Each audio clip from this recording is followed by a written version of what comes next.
Je m'appelle Dorian Richard-Moz et je suis dameur pour la Station des Arcs depuis 2016.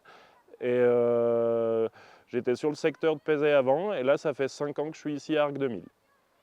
Alors ce qui m'a poussé à devenir conducteur de dameuse, c'est ma passion pour la montagne, le ski et après ça faisait déjà partie de mon métier l'été.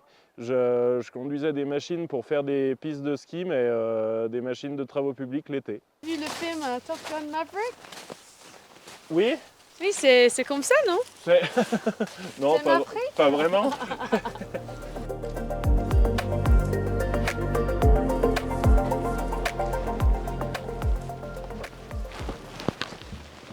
Tu veux que je mette en route?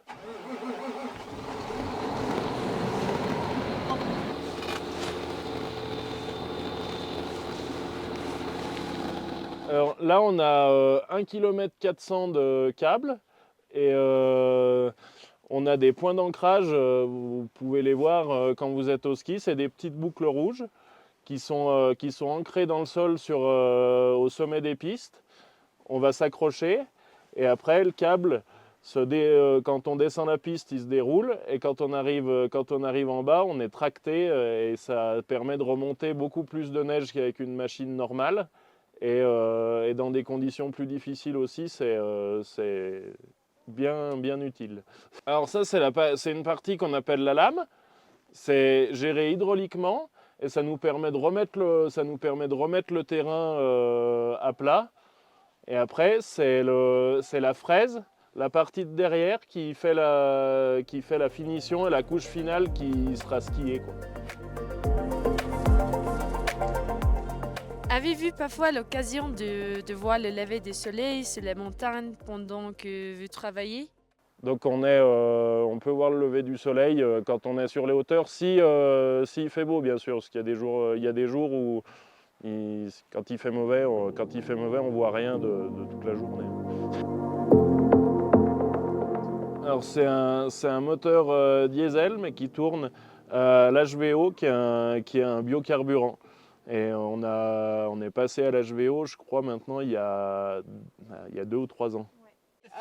Parce que je voulais te demander, ce sera quoi le prix pour quelque chose comme ça? Je crois que c'est un peu moins de 500 000 euros. Wow. Si jamais on sent qu'on a une petite faiblesse ou on a le droit de sortir de la machine, de prendre l'air et de faire une petite pause, c'est même conseillé. Oui, j'écoute beaucoup de musique et quand j'en ai marre, après j'écoute des sketchs d'humour mais non, pas trop de podcasts. Ok. Quel type de la musique? De tout. Oui. Bah, vu que j'en écoute 8 heures par jour, c'est vraiment très très diversifié. Je peux imaginer.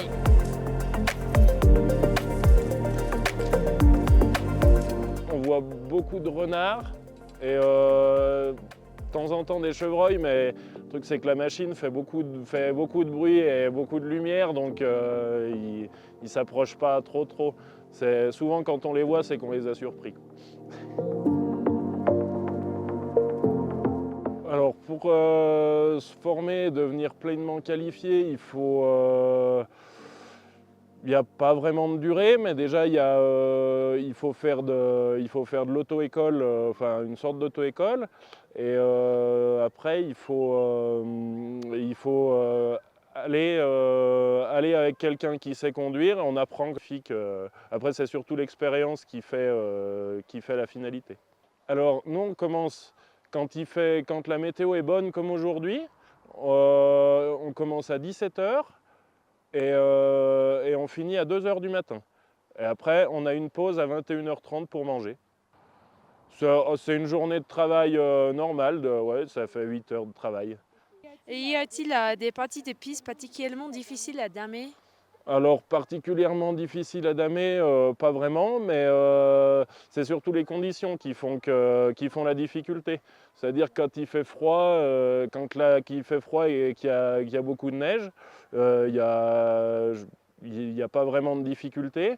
Par contre, quand on va sur le printemps, que les températures sont plus chaudes et que la neige est de moins bonne qualité, ça devient plus compliqué. Alors nous, on ne parle pas en kilomètres parce que c'est trop compliqué, mais on parle en surface de damage. C'est des hectares et on fait environ entre 30 et 50 hectares tous les soirs. Alors on gère la visibilité quand il fait mauvais, on gère comme on peut. Et il n'y a pas vraiment de moyens technologiques pour le faire, mais c'est surtout la connaissance du domaine et on suit le balisage que les pisteurs font de chaque côté des pistes.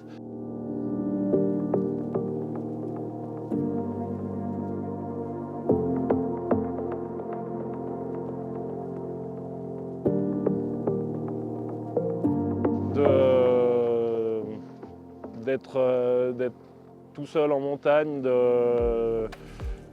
ça donne un sentiment de liberté un peu. C'est ça le plus important.